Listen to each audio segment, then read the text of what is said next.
저희가 성숙이라는 시리즈를 진행하고 있습니다. 베드로 후서의 말씀을 가지고 특히 오늘 읽었던 이 본문은 성숙의 사다리라고 불린다고 제가 설명을 드렸죠. 하나님께서 우리에게 보여주시는 성숙의 그 단계들을 우리에게 자세하게 보여주고 있는데요. 저희가 믿음의 덕의 지식을까지 했습니다. 오늘은 그 지식에 이제 절제라는 것이 더해지게 됩니다. 여러분, 성경에서 우리에게 가르쳐주고 있는 이 성숙의 정말 단계들 뿐만 아니라 성숙으로 나아가는 방향성, 우리가 왜 성숙해야 되는지에 대해서 너무나 자세하게 설명해주고 있는 구절입니다. 오늘 말씀 속에서도 우리에게 가르쳐주시는 놀라운 은혜가 있을 줄 믿습니다. 아멘.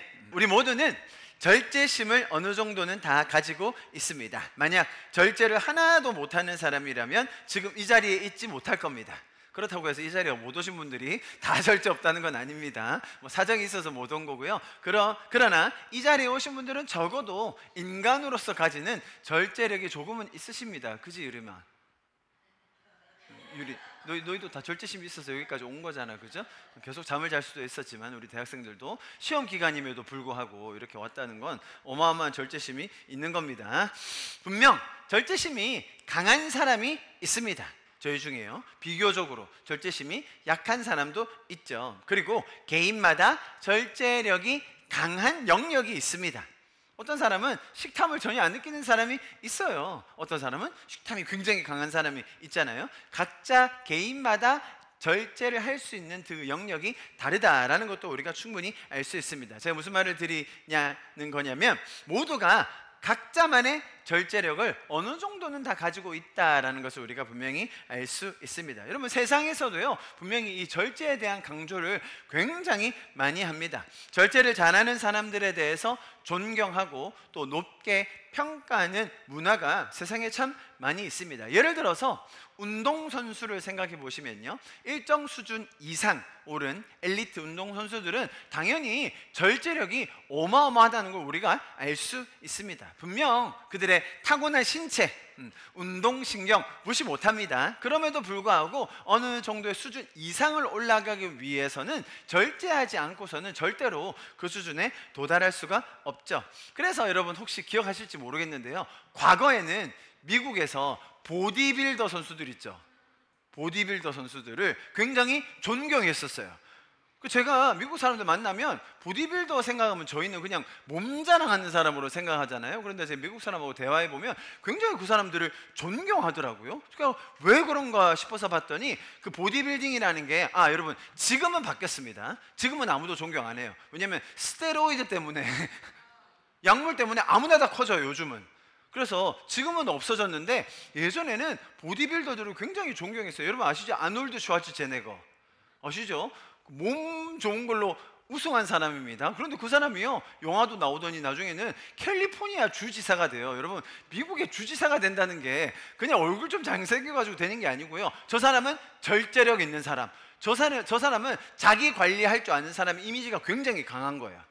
무슨 말인지 아시겠죠? 그래서 운동선수라든지 뿐만 아니라 우리가 대학교 근처에 있으니까 학위를 받는 것, 학위를 받는다는 게, 공부를 열심히 한다는 게 단순히 머리 좀 좋다고 천재성 있다고 받을 수 있나요? 아니요. 굉장히 절제력을 가지고 시험에 참여해야죠, 과제를 내야죠. 그런 것들이 다 수반되는 겁니다. 그래서 기업들이 1차 전형으로 뭘 봅니까?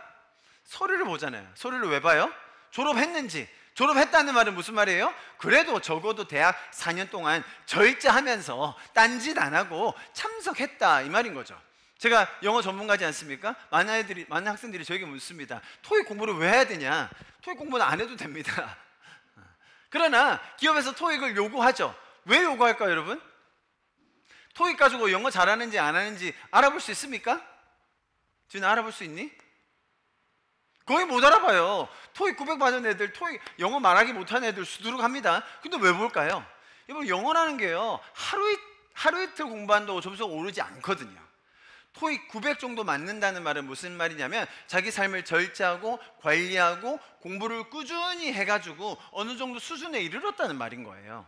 그래서 토익 800, 900인 친구들은 당연히 뭐 영어를 기본적으로 잘한 친구도 있겠지만 한국에서 공부한 친구들이라면 당연히 어느 정도의 절제력과 자기 관리 능력이 있다라고 봐주는 거예요. 자, 여러분, 이런 것처럼 세상에서도 절제력에 대해서 굉장히 중요성을 많이 두고 강조를 많이 합니다. 그리고 결정적으로 우리 모두가 다 동의할 수 있는 한국 속담이 있지 않습니까? 뭐죠? 절제력과 관련된 참을 인자 3번이면 살인도 면한다. 다 동의하십니까, 여러분? 젊은 애들은 요즘 요거에 동의를 안 합니다. 젊은 애들은 참을 인자 3번이면 뭐라고 부르죠, 요즘은? 호구다라고 이렇게 부른다고 하는데요. 실제로 사실은 우리가 감정이 올라올 때, 우리가 절제한다라고 말할 때 여러분 분야가 그렇게 많지 않아요. 잘 생각해 보십시오. 분노, 화로 대표되는 감정, 그 다음 또 뭐 있죠? 말이죠. 말. 내 말을 어떻게 절제하는가. 세 번째가 내 욕망, 아까 말씀드렸던 식탐 같은 거, 쇼핑욕 같은 거, 그런 것들을 어떻게 절제하는가인데요. 사실 우리의 감정, 그런 안 좋은 감정, 화라든지 분노라든지 억울함이라든지, 자, 그런 게 실제로 딱 올라왔어요. 그럴 때 참으는 일자 3번이면 어떻게 할 수 있어요? 살인도 면한다는 거예요. 할렐루야. 이렇게 아멘해버리면 그럼 우리는 성경 안 배우고, 그럼 세상에서 가르치는 참은 일자 3번이면 살인도 면한다 그냥 가슴에 새기고 가시면 되는 것 아니겠어요? 그럼 제가 이번 주 말씀을 보면서 절제라는 단어를 보면서, 그렇다면 성경이 말하는 절제는 이거랑 뭐가 다른 건가 도대체? 그죠? 성경이 말하는 게 이거랑 같은 거면 그러면 우리가 뭐하러 이렇게 성경 배울 필요가 있겠어요? 참을 인자, 절제 3번 정도만 하면 살인도 면할 수 있다던데, 그 정도의 대단한 능력이 있다던데, 그러면 우리가 왜 성경에서 말하는 절제를 배워야 하며, 그렇다면 성경에서 말하는 이 성숙의 사다리 속에 포함된 이 절제는 도대체 어떤 의미를 가지고 있는지 여러분 우리가 분명히 알아야 하는 것입니다. 이해하시겠죠? 그래서 오늘은 성경이 이 성숙의 사다리 속에서 중에서 가르쳐주는 이 절제가 어떤 의미이며 뿐만 아니라 이 맥락 속에서 우리가 무엇을 정확하게 기억해야 되는지를 우리가 배울 수 있는 시간이 될 수 있기를 바랍니다. 아멘, 아멘. 우리가 흔히 세상에서 말하는 그 절제는요, 습관적이거나 성격적인 절제가 많아요. 다시요, 세상에서 말하는 절제가 뭐라고요? 성격에 기인한 게 많습니다. 절제 못하는 성격 가지신 분들 있으시죠? 꼭 절제 못하고 끼지 말아야 될 때 하지 말아야 될 말들을 하는 그런 습관이 있는 사람 기억나시죠? 꼭 옆 사람 떠올리지 마시고 자신을 돌아보시기 바랍니다. 지금 자기 얘기하는 거예요, 그죠? 나에게 그런 절제하지 못하는 습관, 성격적인 것이 있는지, 어느 영역에서요? 3가지 말씀드렸죠. 어느 영역? 감정의 영역. 2번째, 말의 영역. 3번째, 욕망의 영역. 이해하셨습니까? 자, 이런 3가지 영역에서 내가 성격적으로, 기질적으로, 습관적으로 절제하지 못하는 것이 있는가라는 것을 세상에서 가르쳐 준다는 거예요. 세상에서. 자, 이런 절제는 아주 다분히, 자 보세요 여러분, 개인의 의지력이나 혹은 기질에 의해 좌우되는 경우가 굉장히 많습니다. 사실 굉장히 소극적인 분들이 있으세요. 할 말, 안 할 말 못하고 가슴에 삭히는 분들이 있잖아요. 그런 분들을 절제력이 좋다라고 표현할 때가 많습니다. 어떤 분들은 화통한 분들이 있어요. 할 말은 하고 살아야지, 그 말 안 하고 어떻게 사냐고, 그냥 절제하지 않고 말하는 기질을 가진 사람들이 있다는 겁니다. 자, 그런데 사회생활 하다 보면 그런 기질로만 살 수는 없고 우리가 습관을 만들어야 되는데, 거기에서는 개인의 의지력이 첨가되는 거예요. 아시겠죠? 자, 여기까지가 세상에서 말하는 그런 절제력의 설명입니다. 그러나 성경이 말해주는, 특히 오늘 우리 베드로 후서가 성숙의 사다리에서 가르쳐주는 이 절제라는 것은 전혀 다른, 훨씬 더 깊은 의미가 있음을 우리가 꼭 기억했으면 좋겠습니다. 보십시오. 절제, self-control이라고 합니다. 절제. 엔크라테이아라고 하는데요. 자, 원어에서는 이렇게 발음이 됩니다. 자, 풀어서 설명하면 이런 뜻입니다. 뭐뭐 안에 힘과 권세와 지배력이 있다라는 것을 표현합니다. 자, 다시요. 집중해서 보십시오. 무엇 안에, 내 안에 있는 힘을 말한다. 성경적 절제라는 것은 자기 자신을 다스리는 능력인데요. 세상에서는 절제력이라고 하면 외부에서 나를 억누르는 거, 붙드는 거, 이거 하지 말아야지, 참아야지, 억누르는 힘을 절제라고 말하는 겁니다. 자, 그런데 성경이 말하는 절제라는 것은 보세요, 여러분. 성령에 의해서, 성령이 내 안에서부터, 그죠? 성령으로 인하여 내 자신이 조절된다라는 것을 말하는데요. 그래서 성경이 말하는 절제라는 것은 아주 다분히 성령과의 인격적인 교제 속에서 일어나는 성숙을 의미합니다. 절제라는 게 뭐라고요? 내 의지력, 내 결단력, 혹은 내 기질, 그건 세상에 있습니다. 그건 우리가 타고난 게 있어요. 그런데 성경이 말하는 절제는 그것에서 그치는 게 아니라 내가 성령과 함께 내적으로 동행하며 교제하면서 맺게 된 열매를 말한다는 거예요. 굉장히 다른 차원입니다. 그래서 우리가 잘 아는 절제에 관련된 가장 유명한 구절이 이 구절 아닙니까? 같이 한번 읽어봅니다. 시작. 오직 성령의 열매는 사랑과 희락과 화평과 오래 참음과 자비와 양선과 충성과 온유와 절제니 이 같은 것을, 자, 이 9가지 열매를 우리가 잘 알고 있는데요. 이것이 어떤 열매입니까, 여러분? 너무 잘 알고 있는 성령의 열매이지 않습니까? 많은 사람들이 이 열매에 대해서 이렇게 생각할 때가 있다는 거예요. 내 결단의 열매, 내가 헌신했기 때문에 맺게 된 열매, 내가 충성했기 때문에 맺게 된 열매라고 잘못 생각하세요. 성경이 분명히 얘기합니다. 무엇의 열매라고요? 내가 성령과 교제할 때, 성령이 내 안에 계실 때, 성령이 살아서 나와 인격적인 관계를 맺을 때 맺히게 되는 열매가 뭐라고요? 절제라는 거예요. 절제. 성경이 말하는 이 열매라는 의미가 무엇인지를 우리가 바로 알아야 됩니다. 자, 제가 조금 더 자세히 이제 점점 들어가겠습니다. 제가 서두에 말씀드렸습니다. 세상이 말하는 절제가 어떤 의미인지. 자, 그런데 성경이 말하는 절제는 어떤 의미인지 제가 이제 한 단계씩 들어가는 거예요. 먼저는 우리 안에 성령과의 교제를 통해 맺어지는 열매다라는 거예요. 자, 그렇기 때문에 사실 이 절제라는 것은 세상이 말하는 자기 의지력, 스스로 가진 의지력 혹은 결단력을 넘어서는 성령과의 교제를 이야기합니다. 많은 분들이 절제라고 얘기할 때 사실 제가 서두에 말씀드렸던 것처럼 모두 다 절제력은 다 가지고 있거든요. 어느 정도의, 어느 수준의 절제력이 없는 사람이 여기 없습니다. 그래서 이렇게 얘기합니다. 내가 이만큼 노력해가지고 진짜 내가 다 그냥 막 하고 싶었는데 참을 만큼 참았다. 이 정도면 절제력 있는 것 아닙니까? 내가 이렇게 독하게 훈련하고 결단하고 노력해가지고 이 정도 이루었습니다. 저는 절제력 있는 사람입니다 라고 이야기한다는 것이죠. 자, 그러면 결국 그 절제에 대한 공이 누구한테 가죠? 나한테 오는 거죠. 내가 절제했으니까, 내가 결단했으니까, 내가 노력했으니까, 내가 극단적으로 참았으니까, 그러면 그 칭찬과 공이 다 나에게 오는 것입니다. 성경이 말하는 절제는 이런 의미가 아니라는 것이죠. 오히려 여러분 잘 보세요. 너무 신비한 영역입니다. 내 삶의 주권을 주님께 내어드려요. 내 삶의 주권을 내어드리면, 자 보세요 여러분, 자연스럽게 괄호치고 나도 모르게 내가 왜 이걸 참을 수 있게 됐지? 나 여기서 지금 화나야 되는데, 내가 지금 여기서 거친 말이 나와야 정상이었는데 옛날에 내가 지금 축복하는 말이 나오네? 내 안에 있는 이 사랑하는 마음은 뭐지?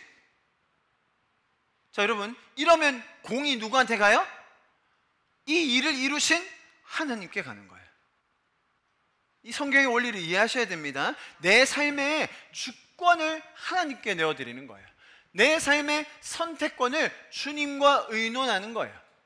그게 인격적인 교제잖아요. 성령님이 너 이거 해라 저거 해라 다 짚어주신다 그 얘기가 아니라, 그럴 때도 있지만, 그러나 인격적인 교제 속에서 주님, 제가 어떻게 살아야 됩니까? 주님, 내가 오늘 이 사람 만날 때 어떻게 대화해야 됩니까? 주님, 이 대화 속에서 주님 무엇을 원하십니까? 그런 인격적인 교제, 내 삶의 주권을 주님께 내어드림으로 생기게 되는 열매가 뭐다? 절제라는 겁니다.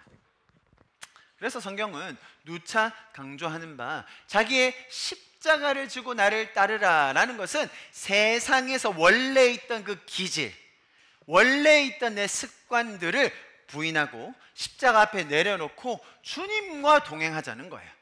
여러분, 절제라는 것이 사실 어느 순간에서 누구와의 관계에서 내 말에, 내 감정에, 내 욕망에서 어떻게 절제해야 되는지 여러분 우리가 다 알지 못합니다. 여러분, 예수님이 어떨 때는 상을 엎으실 때도 있었어요. 불의한 자들을 보고 교회를 더럽히는 자들을 보고 화를 내실 때도 있었거든요. 여러분, 절제라는 것은 다분히 하나님과의 교제 속에서 성령님의 인도하심에 따라 이루어진다는 것을 우리가 알 수 있는 것입니다. 제가 아까 세상에서 말했던 절제에서는 절제를 잘하는 영역, 못하는 영역들이 있을 때 보통 세상에서는요, 잘하는 영역을 더 강조하라고 합니다. 그걸 더 극대화시키라고 해요. 그래서 내가 절제를 많이 한 부분에 대해서 사람들에게 자랑하죠. 무슨 말인지 아시겠죠?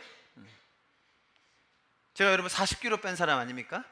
40kg 뺐다고 얘기하면 사람들이 다 첫 반응이 우와, 절제력 뭐 이러면서, 그럼 이제 그걸로 밀고 나가야 되는 겁니다. 여러분, 성공하려면 내 절제력에 어떤 정점이 있으니까, 장점이 있으니까 그거 가지고 밀고 나가죠. 내가 뒤에서 무슨 죄적인 일을 하고 온갖 잘못된 생각을 한다? 그런 거는 개의치 말고 잘하는 거를 더 확실하게 밀고 나가고 성공을 위해서 가라고 얘기합니다. 자, 그게 세상의 기본적인 원리예요. 그런데 성경은요, 너무나도 신비하게도 성령님은 너무나 집요하게 우리의 연약한 부분에 대한 절제를 도와주세요. 다시 말씀드립니다. 성령님은요, 우리가 절제가 연약한 부분을 성령님은 포기하지 않으세요. 끝까지 포기하지 않으세요. 어떤 영역이라고요? 세 가지 기억해보면, 첫 번째 뭐라고요? 감정. 감정에 대한 이 절제가 얼마나 쉽지 않습니까? 비단 관계에서 뿐입니까? 혼자 있을 때에도. 둘째 뭐라고요? 말, 언행.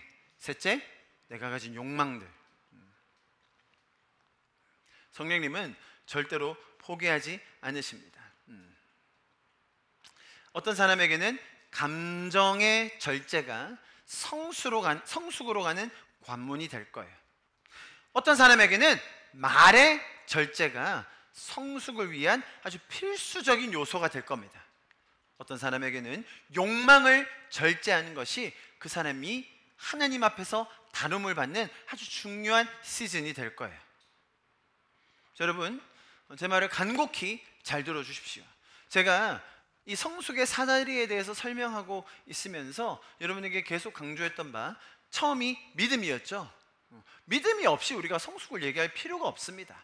믿음이 없이 성경이 말하는 절제, 성령님과의 교제를 어떻게 얘기합니까? 그죠? 그래서 제가 믿음에 대해서 아주 심도 있게 다뤄드렸습니다. 이제는 우리가 수동적인 믿음이 아니라 적극적인 믿음으로 나아가야 된다. 그 다음이 뭐였죠, 여러분?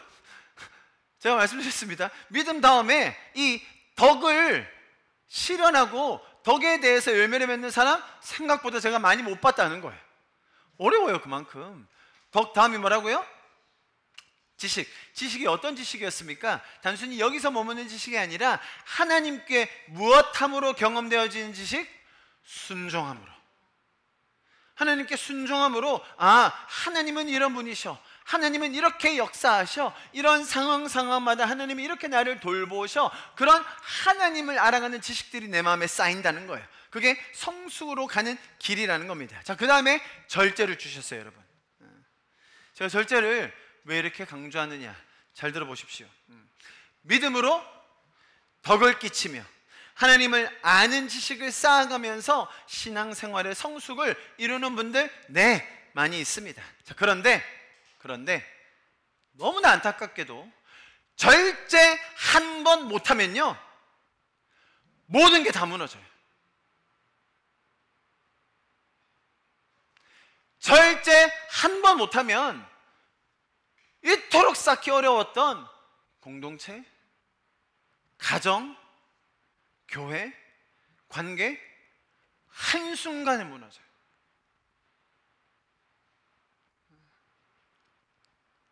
내 감정에서, 말에서, 욕망에서. 그럼 교회가 무너지는 게 다 이거 아니었습니까? 교회가 분열되는 게 다 이거 아니었나요? 우리가 지금 이 절제를 다루는 게 얼마나 중요한 일인지 여러분 다시 한번 마음에 새겨야 됩니다. 그래서 성경이 말하는 이 절제는 바로 이런 내 안에 약한 영역에서도 하나님의 통치를 인정하고 성령 안에서 내 자신을 다스리는 훈련을 말합니다. 설명드렸듯이 단순히 성격적인 절제가 아니라 주님과 동행하면서 내 안에 맺히게 되는 열매를 말하는 것입니다. 자, 여러분, 제가 이 절제에 대해서 좀 간략하게 성경적인 의미와 또 설명을 여러분에게 좀 드렸습니다. 오늘은 제가 원래는 복습도 많이 하고 설명을 많이 드리는데 절제를 조금 더 자세하게 봐야 할 필요가 있어서 성경에 나오는 절제에 대한 다른 용례들을 여러분에게 설명드리면서 이 절제에 대한 좀 확장된 의미를 우리가 함께 가졌으면 좋겠습니다. 아시겠죠? 첫 번째 고린도전서의 말씀인데요, 우리 한번 큰 소리로 읽어보겠습니다. 시작. 만일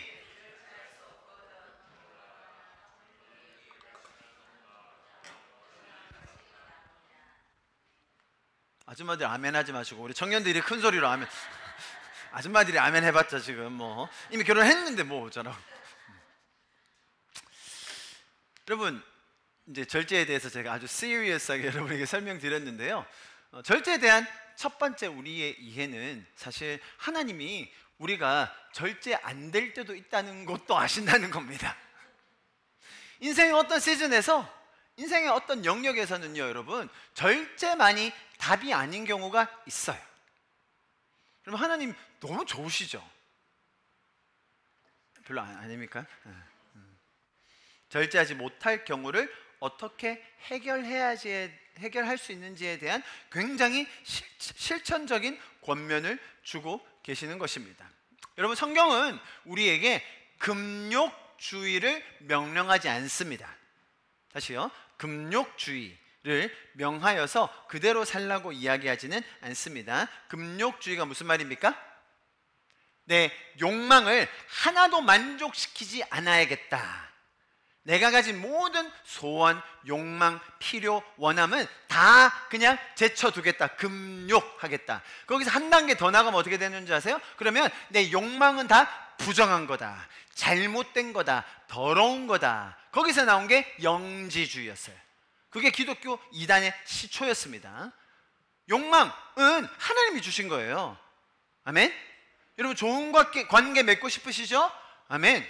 여러분, 의미 있는 삶 살고 싶으시죠? 아멘. 그럼 그거 다 하나님이 주신 거예요. 여러분, 좋은 음식 먹고 싶으시죠? 점심 때 드실 겁니다. 하나님이 주신 욕망이에요. 좋은 자녀 많이 낳고 싶으시죠? 성호만 아멘 했어요. 할렐루야. 기본 5은 갑시다.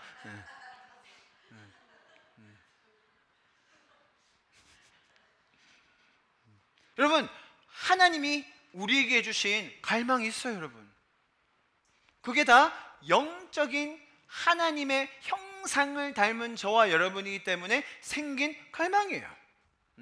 하나님과의 관계 속에서, 그 관계 속에서 누릴 수 있는 친밀감, 하나님과 쌓아가는 관계에서만 얻을 수 있는 그 의미들, 그죠? 생육하고 번성하라는 그 명령에서 오는 그 갈망들, 여러분, 하나님이 주신 것입니다. 그래서 성경은 어떤 경우에도 우리에게 금욕주의를 명하지는 않습니다. 자, 그런데 금욕주의가 필요할 때도 있어요. 내 욕망을 좀 잠재우고 주님을 더 알아보고 싶다, 주님을 더 갈망함으로 나아가고 싶다. 대표적인 게 뭡니까? 금식이죠. 금식이 어떻게 시작된 겁니까, 여러분?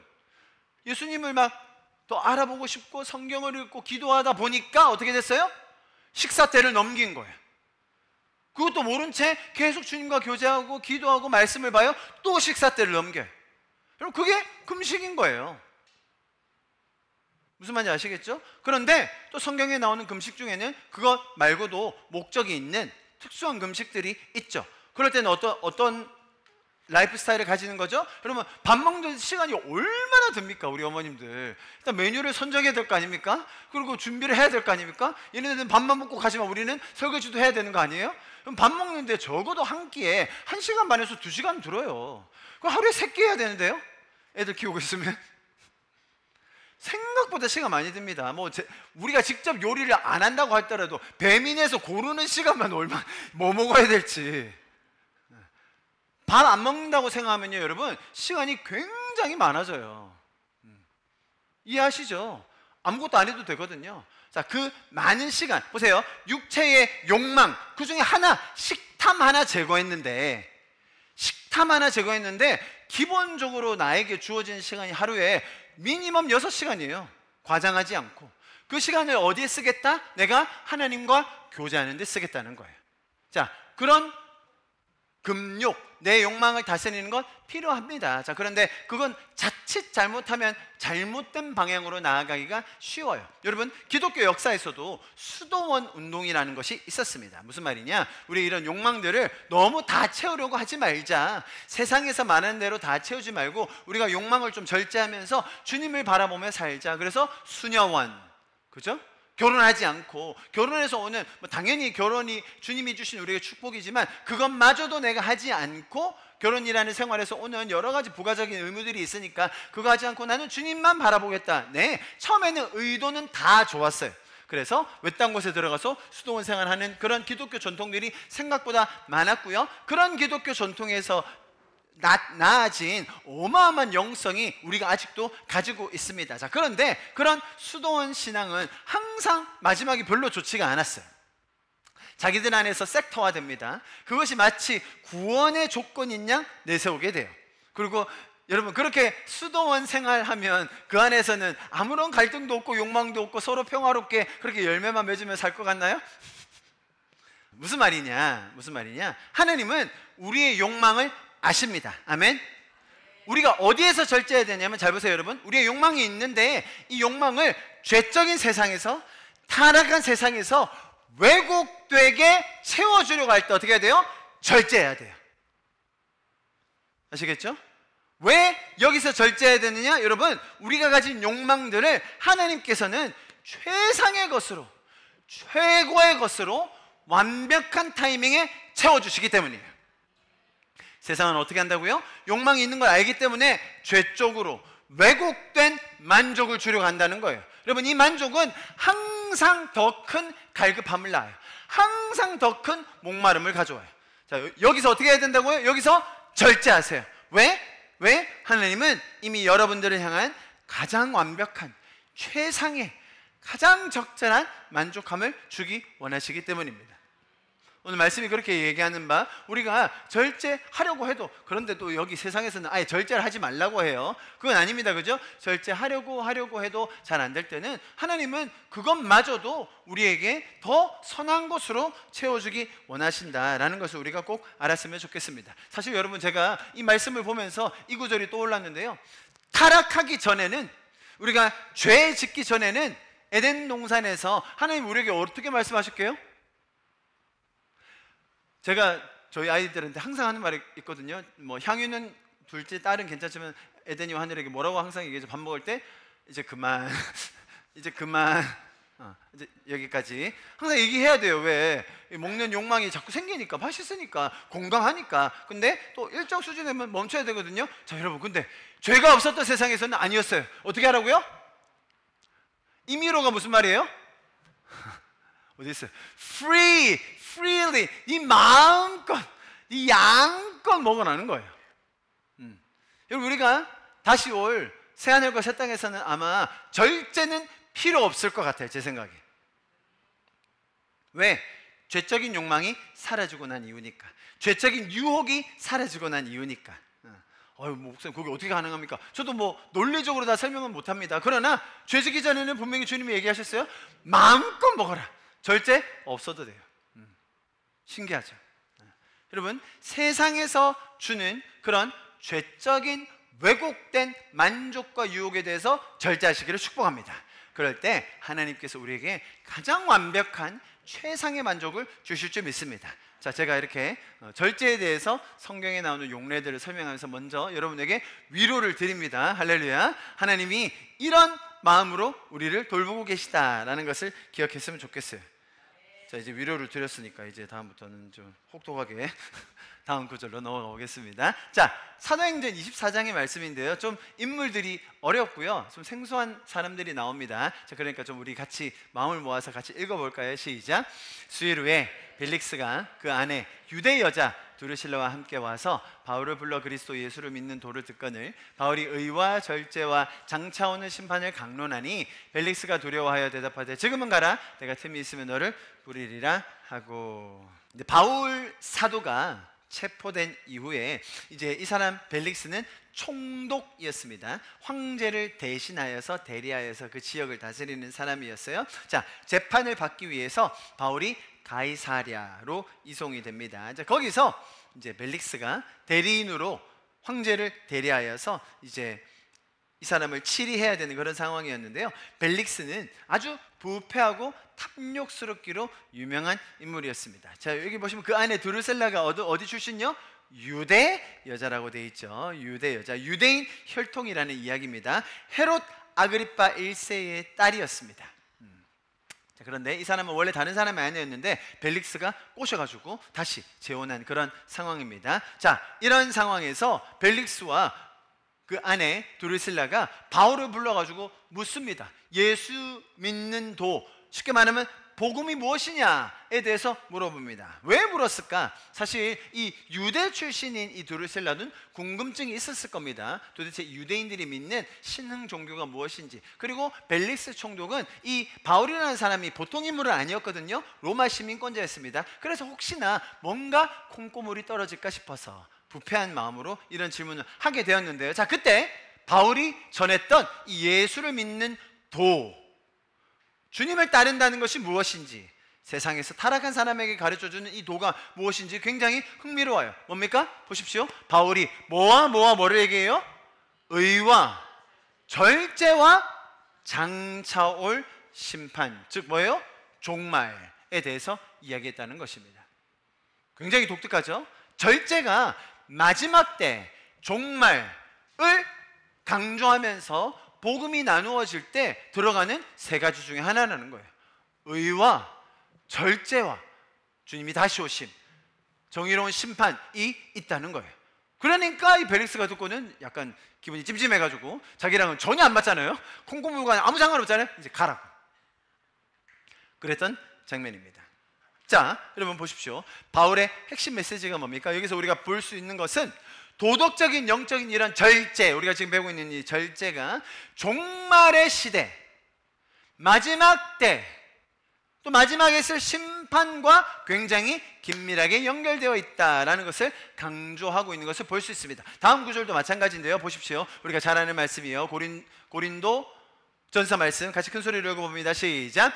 이기기를 다투는 자마다 모든 일에 절제하나니 그들은 썩을 승리자의 관을 얻고자 하되 우리는 썩지 아니할 것을 얻고자 하노라. 자, 첫 번째는 뭐였습니까? 바울의 장면에서는 종말이라는 한 목표, 한 방향이 있는 거예요. 두 번째 이 장면은 뭡니까? 경기에서의 목표. 그게 뭐죠? 이 선수가 경기에 임하는 목표가 뭡니까? 지려고요? 양보해 주려고? 양보해 줄 거면 절제 안 해도 되는 거예요. 경기에 임하는 선수의 목표는 뭐예요? 승리. 아멘? 우리 모두가 그런 자세를 가져야 함을 가르쳐 주고 있는 것입니다. 자, 보세요. 종말과 승리를 위해서 우리에게 절제의 성숙을 얻게 하기 원하신다라는 거예요. 우리가 절제함으로 성숙할 수 있는 그 동기로 뭘 주셨다고요? 종말과 승리를 주신다는 거예요. 잘 보십시오. 우리에게 승리가 무엇입니까? 경기에 임해서 절제해서 승리한다고 했는데 우리 삶의 승리가 무엇이죠? 우리의 삶의 승리는 이웃을 사랑하는 것입니다. 아멘. 우리의 삶의 승리는 잃어버린 영혼, 죄된 세상에서 미혹 속에서, 유혹 속에서 방황하는 저들을 구원하는 일입니다. 아멘. 우리의 승리는 이 땅에서 내 삶의 명예와 내 부가 축적되는 것이 아니라 천하보다 귀한 한 영혼이 주님 앞에 돌아오는 것입니다. 할렐루야. 그게 우리의 승리예요. 종말이 무엇입니까, 여러분? 종말에 대해서 여러 분야를 설명할 수 있지만 가장 확실한 것, 선교적 종말이에요. 무슨 말이냐? 주님이 아직 들어보지 못한, 아직 복음이 전해지지 않은 미전도 종족, 미접촉 종족들에게 가서 우리가 그들에게 하나님의 복음을 나누는 일, 그것이 무엇을 앞당긴다고요? 종말을 앞당긴다는 것이죠. 그것이 선교적 종말의 가장 핵심입니다. 자, 무슨 말이냐? 종말과, 자 보세요 여러분, 종말과 승리를 이야기할 때 우리의 가장 핵심 가치는 어디에 있어요? 영혼 구원, 영혼을 사랑하는 것, 그들을 돌보는 것을 말하는 것이죠. 자, 여기에서 세상의 절제와 이 성경의 절제가 극명하게 나뉩니다. 그럼 세상의 절제가 왜 그토록 강조되고 또 높게 평가를 받는 거죠? 세상의 절제는 다분히 여러분 보세요, 이기적인 거예요. 내가 절제하면 결국 누가 성공해요? 내가 성공하는 거예요.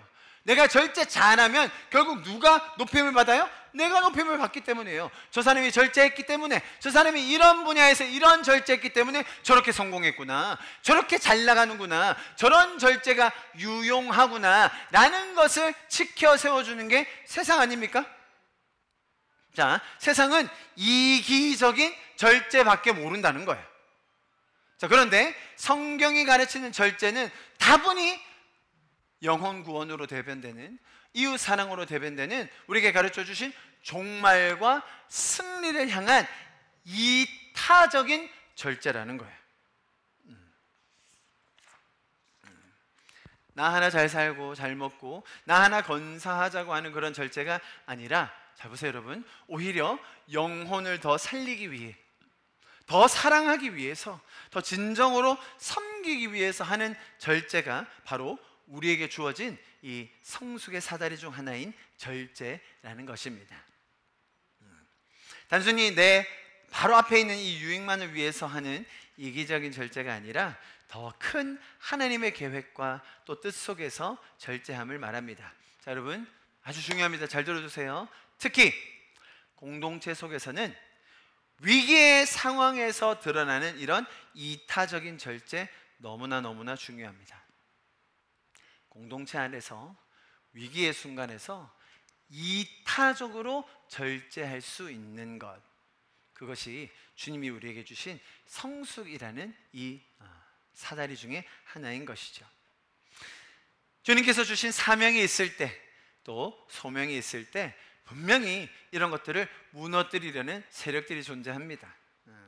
그럴 때 우리가 주님이 주신 이 분명한 방향성을 가지고 공동체 안에서 위기 속에 발휘되는 이타적인 절제가 우리 안에 더 깊게 새겨질 수 있기를 바랍니다. 자, 마지막 성경에 나오는 또 다른 용례를 통하여 이 절제가 어떤 의미인지를 제가 여러분에게 설명드립니다. 저희가 읽었던 말씀입니다. 성령의 열매로서 이 9가지 열매 중에 하나가 바로 절제인데요. 이 말의 뜻은 다시 말씀드리는 바, 내가 스스로 결단하고 충성하고 헌신하여서 맺게 된 어떤 홍보물이 아니라 오히려 성령과 교제하면서, 잘 보세요 여러분, 성령과 오랜 시간을 보내면서 인격적인 관계를 맺을 때 나오는 결과물, 열매가 뭐라고요? 절제라는 거예요. 그 중에 하나가 절제라는 거죠. 자, 그래서 여러분 성경이 우리에게 교회에 대해서 설명해 주면서 또한 동시에 직분에 대해서 설명해 주면서 많은 부분들을 우리에게 가르쳐 주고 있는데, 참 신비하게도 특히 교회 리더십 혹은 구성원들에 대해서 설명할 때 절제라는 게 빠지지가 않아요. 한번 보실까요? 좀 많기 때문에 제가 좀 스피디하게 읽어봅니다. 그러므로 감독, 가장 최상의 리더십을 말합니다. 감독은 어떤 사람이어야 합니까? 하나님의 남편, 바로 다 뭐예요? 절제하며. 신중하며 단정하며 나그네 대접하길 잘하며 가르치길 잘하며 술 즐기지 않고 폭행하지 않고 관용하며 다투지 않고 돈을 사랑하지 않는다. 그 다음 보십시오. 마찬가지로 집사도, 집사는 어떻게 해요? 한 입으로 두말하지 않고 술에 중독되지 않고, 무슨 말입니까? 절제력이 있다는 말인 거예요. 그걸 표현하는 겁니다. 다음 남자, 형제는 어떻게 하라고요? 절제하라. 젊은 여성들 어떻게 하라고요? 절제하라. 자, 여기는 많은 설명 중에 너무 길어서 빼온 겁니다. 마지막 모든 성도들에게 하시는 말씀입니다. 같이 읽어봅니다. 디모데후서 말씀요, 시작. 하나님이 우리에게 주신 것은 두려워하는 마음이 아니요 오직 능력과 사랑과 절제하는 마음이다. 그러면 성경이 이 정도까지 절제를 강조하신다는 것 오늘 새롭게 좀 깨달아지시죠? 성경이 이렇게 많은 구절들을 할애하여서 교회의 리더십과 또한 구성원들과 우리의 마음속에 절제의 덕목이 있어야 한다는 점을 강조하는 이유가 있습니다. 자, 여러분 중요합니다. 절제는요, 개인의 내면의 덕목에만 머물지 않아요. 다시요. 개인의 내면의 덕목으로도 중요하죠, 그죠? 내 욕망을 절제하는 것. 그런데 개인의 내면의 덕목에 머물지 않고 공동체 안에서 책임감 있는 행동과 연결이 돼요. 이게 절제라는 거예요. 제가 아까 뭐라고 말씀드렸죠? 위기의 순간에 이타적으로 절제할 수 있는가? 절제가 가장 많이 드러나야 되는 분야, 말, 감정, 욕망이라고 설명드렸습니다. 우리 자신을 돌아보아야 합니다. 나는 어떤 부분에서 절제가 안 되는지. 세상 살면서 절제 잘해서 지금 이 자리까지 오셨습니다. 압니다. 제가 지금 그거 얘기하는 거 아니에요. 위기의 순간에 이타적인 절제가 내 안에 성령과의 교제를 통하여 지금 이루어지고 있는가?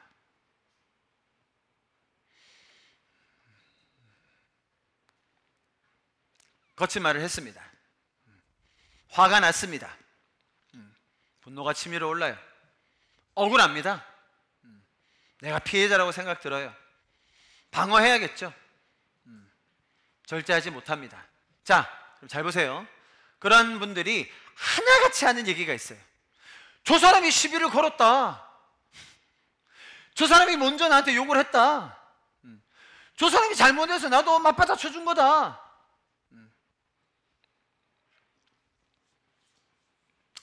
우리가 왜 그런 부분 이해 못하겠습니까? 당연히 이해하죠. 성경이 말하는 바는 뭐예요? 그럼에도 불구하고 내 안에 뭐가 있었다는 얘기입니까? 화, 욕심, 분노, 억울함, 피해의식이 있었다는 거예요. 그런 반응이 혼자 있을 때는 안 나옵니다, 여러분. 가장 많이 나오는 곳이 어디예요? 집구석이죠, 뭐. 그리고 공동체입니다.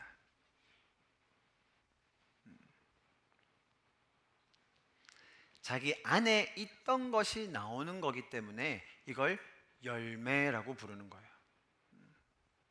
신앙생활 오래 했으면 자연스럽게 이런 절제와 다른 열매들이 맺어집니까? 안 맺어져요, 여러분. 성령과의 친밀한 교제를 통해서 내 삶의 연약한 부분에 대한 내어드림, 주권을 드리는 것 없이 이게 안 맺어진다는 거예요. 제가 옛날에 부흥사 목사님도 설교 들으면 항상 그런 얘기 하셨거든요. 부부싸움 하면 네가 먼저 잘했지, 네가 먼저 욕했잖아. 나중에는요, 처음에 뭘 잘못했는지 기억이 안 나. 중간에 무슨 말 했는지 그것 때문에 사로잡혀가지고 그냥 목숨 걸고 싸워. 그때 그런 예화 해주시더래요. 여러분, 치약을 짜면 뭐가 나와요? 고추장이 나와요? 고추장 튜브를 짜면 뭐가 나와요? 치약이 나와요? 왜 지가 치약을 빼놓고 왜 나한테 뭐라고 해? 나는 그냥 짰을 뿐인데. 네가 옆에서 찔렸잖아. 그러니까 치약이 나왔지. 치약을 낸 건 누구예요? 자기예요, 자기. 저는 이렇게 아주 학문적으로 이렇게 고상하게 설명했는데 우리 부흥사분들의 설명이 훨씬 더 와닿는. 결국 내 안에 있는 열매가 다 튀어나오게 돼 있어요. 다 튀어나오게 돼 있어요. 그래서 성경은 우리에게 제가 오늘 본문에 제일 처음 설명드렸던 더욱 힘써 성숙함을 이루라는 것을 설명해 주고 있습니다. 여러분, 갈라디아서 1장에 보면요, 사도 바울이 회심 직후에 아라비아로 가서 한동안 머물다가 한 3년 뒤쯤에 예루살렘을 방문하고요, 그리고 나서 다소 등지에서 약 14년을 머뭅니다. 자, 제가 무슨 말씀드리고자 하냐면, 사도 바울, 우리가 잘 아는 사도 바울, 정말 대단한 사도 바울, 성경의 거의 대부분의 신약의 성경을 쓴 그 사도 바울이 예수님 믿고요, 자 보세요 여러분, 예수님 믿고 회심하고 본격적으로 사역하기까지 얼마 걸렸다고요? 17년 걸려요. 아무것도 안 합니다. 가만히 있어요. 바울은요, 철저한 율법주의자였습니다. 율법으로 뒤질 것이 없는 사람이었어요. 자기 배경 학문으로 정말 꿀릴 게 없는 사람이었어요. 자, 그런데 주님을 만납니다. 은혜를 경험해요. 주님의 사랑과 긍휼을 경험합니다. 자, 그것과 내가 가진 그 과거와 괴리가 너무 커서 그거 소화해내고 나서 본격적으로 사역 나오기까지 몇 년요? 17년 걸려요. 저희 교회가 10년이 채 안 된 교회입니다. 저는 감히 말씀드릴 수 있는 바, 저희 안에 이런 절제에, 위기의 상황에서 이타적인 절제할 수 있는 사람 저희 중에 없다고 봐요. 저 포함. 여러분, 우리가 겸손하게 주님 앞에 머물러야 됩니다. 신실하게 성령님과 교제하면서 맺는 열매들을 기대해야 될 줄 믿습니다. 예를 들어 제가 지난주에 지식에 대해서 설명할 때 하나님께 순종함으로 하나님의 경험하는 그 지식을 쌓아가면 좋겠다라면서 중요한 기회와 질문들을 주신다고 얘기했었죠. 가장 중요한 게 용서였습니다. 그죠? 용서. 원수를 사랑해라 라는 이 용서는, 잘 보세요 여러분, 주관적인 사랑으로는 할 수가 없습니다. 내 안에 어떤 사랑을 일으켜서 원수를 용서합니까 여러분? 이것은요, 객관적인 하나님께서 베풀어 주신 사랑이 있기 때문에 용서가 되는 거예요. 억지로 용서하라는 말이 아닌 거예요. 주님이 주신 그 사랑에 반응하여서 그렇게 순종해 보라는 거예요. 성경이 가르치는 원리들을 우리가 바르게 알아야 됩니다. 절제도 마찬가지입니다. 내 안에 열매로 맺히게 되는 거예요. 자, 그러면 이렇게 결론 내릴 수 있겠죠. 성도, 형제들, 자매들 절제하라고 했죠. 집사 절제하라고 했죠. 장로, 목사, 감독 절제하라고 했죠. 자, 이제 절제 못하면 어떻게 해라? 다 잘라라 그냥. 여러분, 이게 참 놀라운 겁니다. 하나님은요, 포기하지 않으세요. 우리가 직분을 받는 것, 자리를 받는 것, 자격이 돼서 받았습니까? 여러분, 구원받는 것, 그렇게 구원받을 만한 자격이 있으셨어요?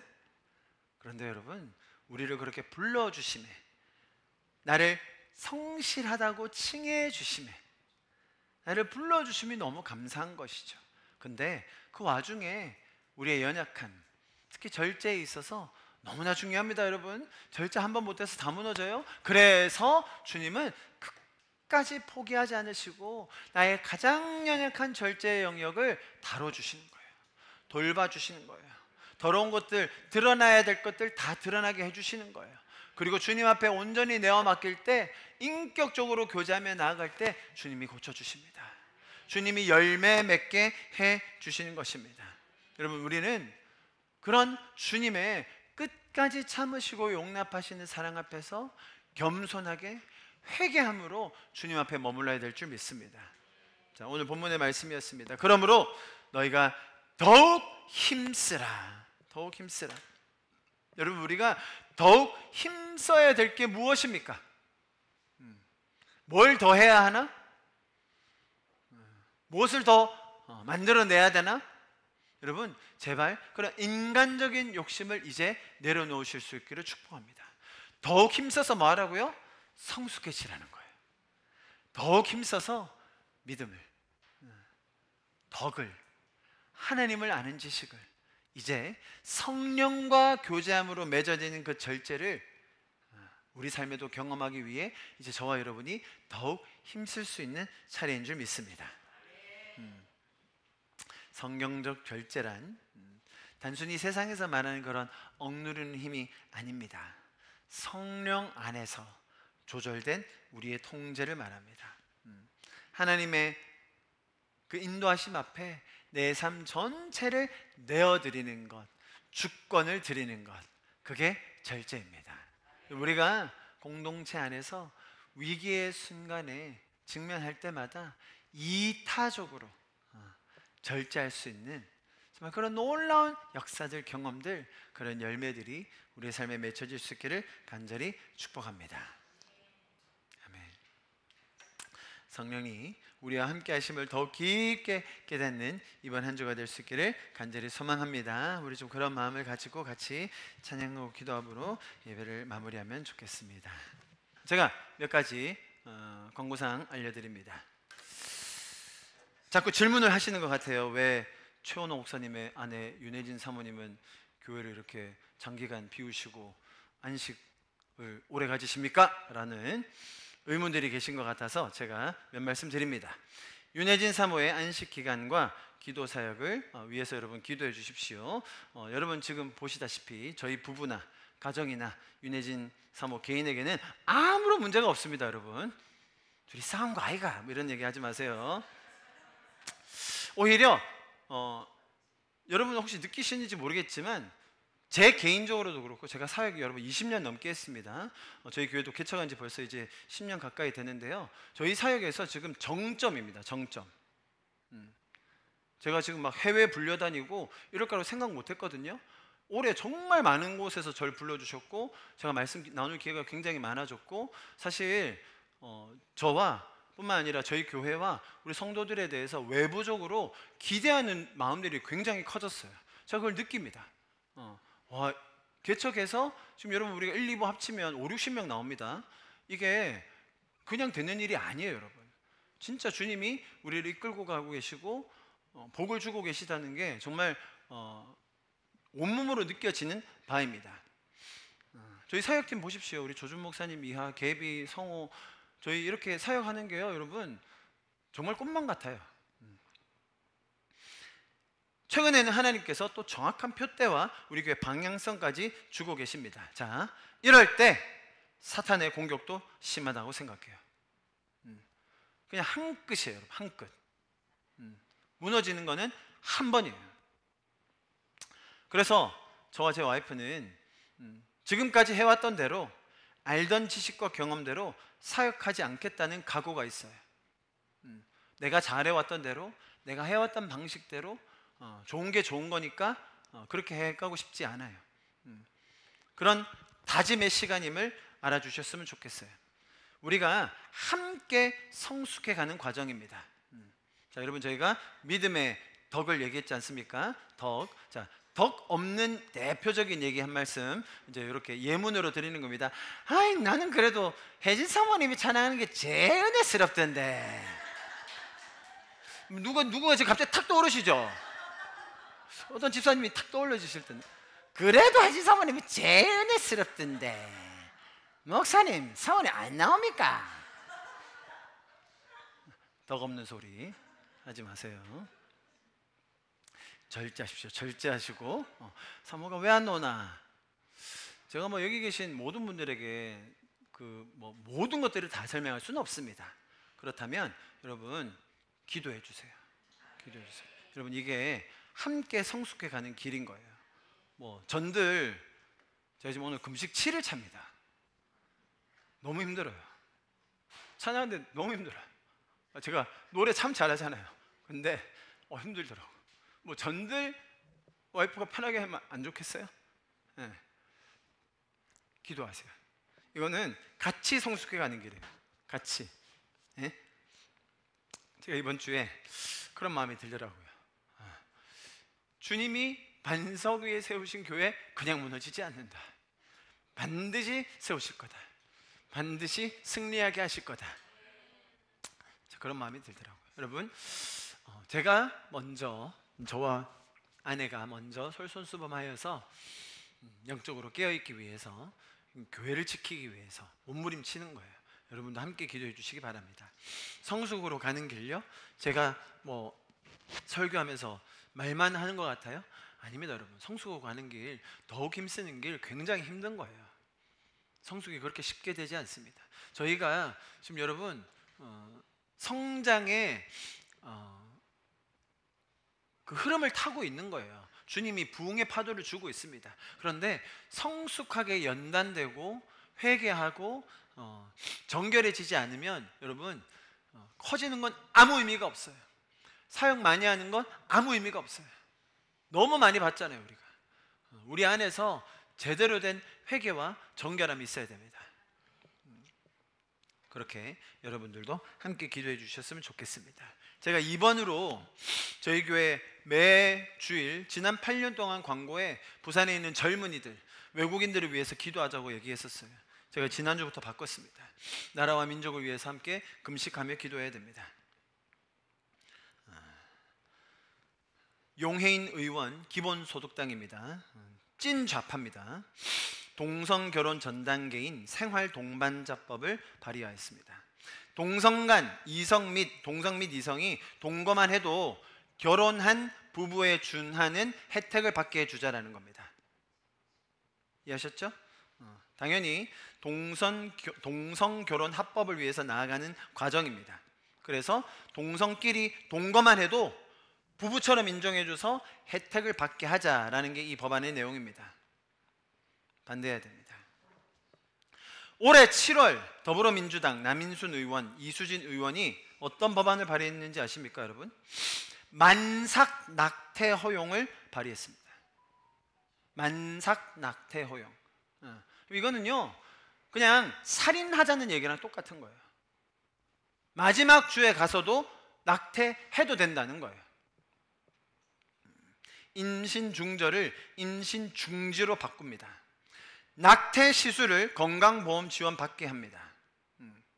이것을 담은 모자보건법 개정안을 대표로 발의한 게 민주당 남인순 의원입니다. 제가 여러 번 설명드렸습니다. 지금 이 법안이 정치적인 이야기입니까? 좌파 우파 나누자는 얘기예요?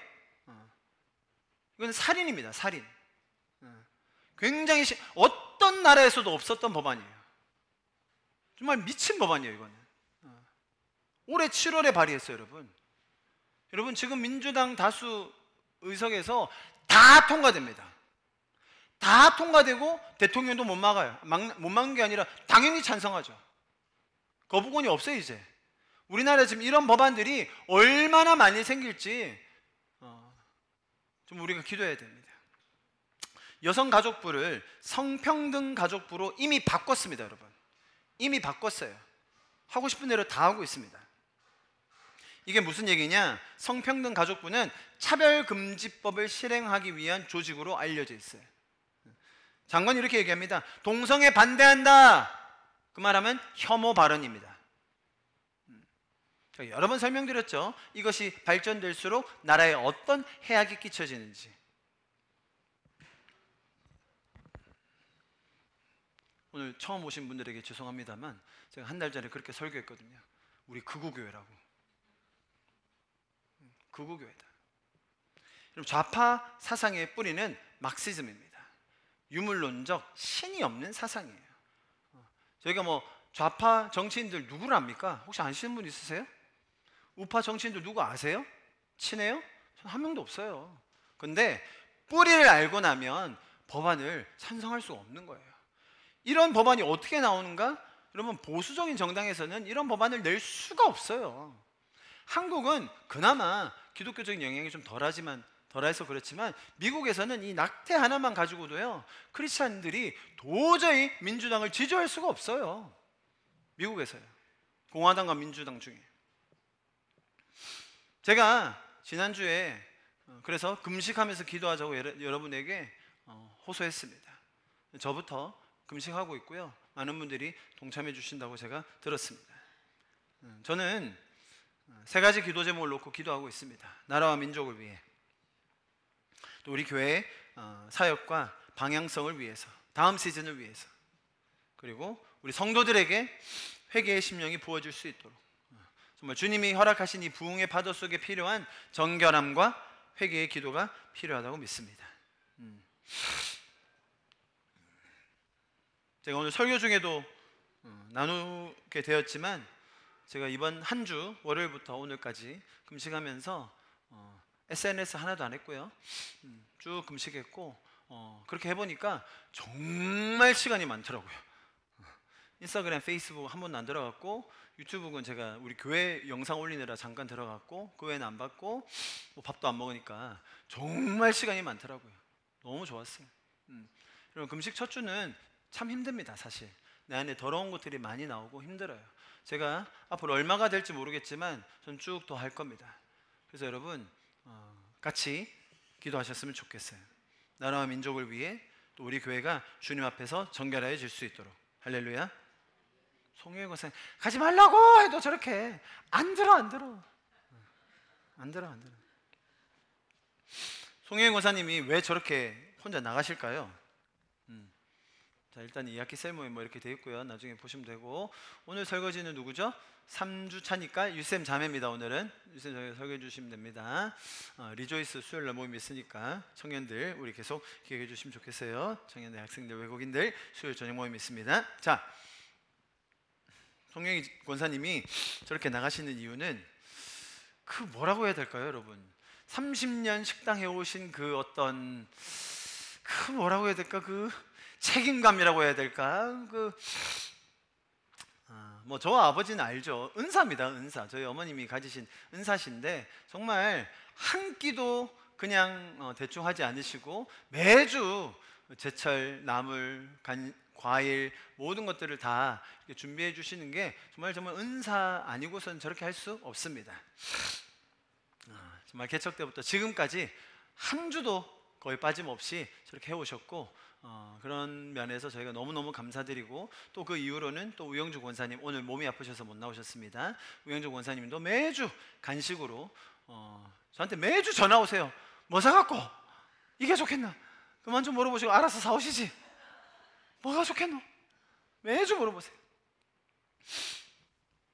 송영희 권사님이 식사하시는 비용 저희가 한 번도 안 드렸거든요. 우영주 권사님 사오시는 간식 저희가 비용 드린 적 없습니다. 정말로 감사하게 해오셨어요. 여러분, 저희가 김밥 사면요, 김밥 50줄 사면 얼마인 줄 아세요? 20만 원이에요.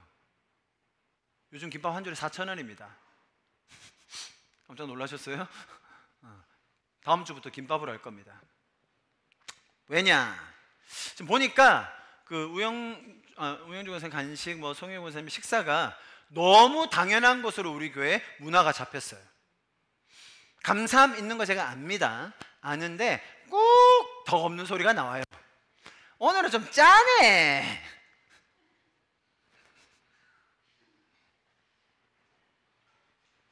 이게 여러분, 이런 식사가 전혀 당연한 게 아니걸랑요.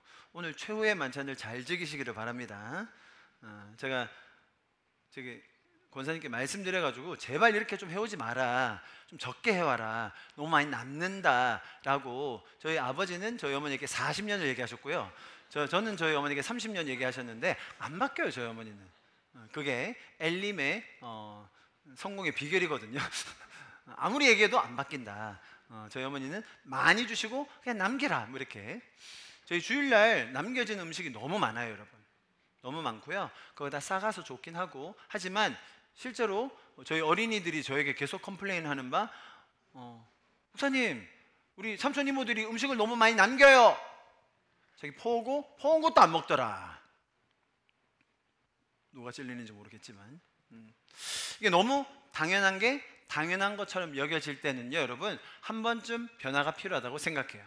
제가 왜 이런 마음을 먹게 되었느냐, 성숙한 교회로 가기 위해서 성숙한 문화가 필요하겠다라는 생각이 듭니다. 조준 목사님이 너무나 많이 강조해 주셨는데, 사실 우리가 지금 누리는 것들이 당연하다? 윤혜진 사모가 예배하는 거 당연해요? 제가 말씀 전하는 거 당연해요? 저런 음식 먹는 거 당연한 거예요? 아니, 여러분 잘 들으세요. 조주 목사님이 제가 필리핀 나갈 때 나오셔서 기도해 주시고 후원해 주시는 거 당연한 것 같아요? 굉장히 성숙한 거예요. 여러분들이 배우셔야 돼요, 그거를. 왜 조주 목사님이니까 그렇게 한다고 생각해요? 아니에요. 교회 수십 군데 다녀보세요. 부사역자가 저런 행동을 할 이유가 없어요, 여러분. 성숙한 거예요. 우리 교회에 너무 당연한 것들이 많이 있었는데, 여러분 그거를 주님께서 우리에게 주신 축복입니다. 할렐루야. 제가 잘 알아요. 아는데 우리가 더 성숙해 가기 위해서 몇 가지 문화를 바꿔야겠다라는 생각을 했고, 그 첫 번째 점심 식사를 바꾸겠습니다. 그렇게 생각한 계기가 뭐냐면, 지지난주에 프렌즈 기빙을 했고요. 또 몇 번 해보니까 음식들을 다들 잘해요, 보니까. 그래서 그렇게 불평하셨나? 그래서 다음 주는 어떻게 할 거냐면요, 저희가 김밥을 사놓겠습니다. 제가 말씀드렸듯이 1, 2부만 합쳐도 5, 60명이 됩니다. 김밥만 그 60, 70줄 사야 돼요. 그것도 돈이 꽤 나가요. 그러나 기본으로 놓고 음식을 각자 조금씩 해오시죠. 다음 주부터. 이해하셨습니까? 그래서 청년들 아침에 1시간 일찍 일어나서 계란 후라이 50개 구워 오세요. 50개는 부족해요. 왜냐면 내가 4개를 먹거든. 그래서 한 100개는 해야 될 거야. 금식 끝나면. 아니, 충분히 해올 수 있잖아요. 청년부터 어른들까지 김치면 김치 다 조금씩만 가져오시면 좋을 것 같아요. 그러나 한 50명이 밥 한 번 떠먹을 수, 많진 않지만 그죠? 그 정도 양으로 그렇게 해와서 저희가 점심을 함께 애찬이라고 하거든요. 애찬. 각자 음식을 가져와서 그 안에서 교제하며 나누는 문화가 형성되면 좋겠어요. 제가 송영희 권사님께는 한두 달에 한 번? 이 정도? 부탁드리면 될까요? 보니까 이제 저희 장로님도 권사님도 연세도 너무 있으시고 이렇게 많이 준비해 오시는 게 덕이 안 됩니다, 보니까. 성숙한 교회로 가는 게 오히려 방해가 되고 있어요. 그래서 이제부터는 각자가, 청년들부터 아이들도 포함이에요. 지금 벌써 이미 하고 있는 사람 있잖아요. 누구예요? 데니 시키지도 않았는데 자꾸 가져와요. 영어 예배부에서.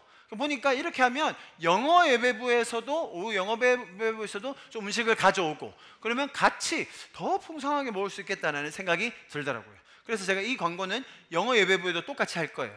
그들도 각자 가져와서 같이 먹자. 그럼 얼마나 더 풍성해지겠습니까? 그죠? 자, 이걸 하기 위해서는 한 명이 코디네이팅을 해줘야 돼요. 코디. 왜냐하면 다음 주에 20명 해오고 그 다음 주 한 명도 안 해오면 그 다음 주는 김밥만 먹어야 되거든요. 제가 김밥만 먹을 게 아니라 하루는 그냥 밥만 할 때도 있을 거예요. 그래서 반찬 가지고 그렇게 먹을 텐데, 그래서 지원이 많이 들어오면 그러면 다음 주에 해주시죠. 메뉴가 겹치네요. 요건 어떨까요? 이 정도로 조율해 주는 사람이 있어야 됩니다. 그걸 윤혜진 사모가 하겠습니다. 그래서 여러분들이 해오기 원하시는 분들은 적어도 한 금요일 전까지, 그죠? 미리 혜진 사모님께 카톡 하나 주시면 보고 조율해서 취합해서, 이번 주는 이런 메뉴가 나오겠구나. 저렇게 뒤에 한번 붙여놓을게요. 이번 주 깍두기는 누구누구, 계란 후라이는 최애된, 이렇게 딱 붙여놓으면 와, 이렇게 풍성하게 먹을 수 있겠다, 이런 감격이 있을 것 같아요. 이해하시겠죠? 제가 뿐만 아니라 저희 교회를 보면서 더 성숙한 교회로 나아가기 위한 몇 가지 문화들이 필요하겠다라는 생각이 들어서, 일단 너무 많이 하면 너무 충격받으시니까 첫 번째로는 점심 식사 문화를 고치겠습니다. 다음 주부터 시작입니다. 이해하시겠죠? 다음 주부터 우리가 점심 문화를 좀 새롭게 더 성숙한 문화로 만들어가면 좋겠습니다. 그 외에도 다양한 성숙한 문화들을 저희가 만들어 갈 테니까요. 여러분들도 기도해 주시면 좋겠습니다.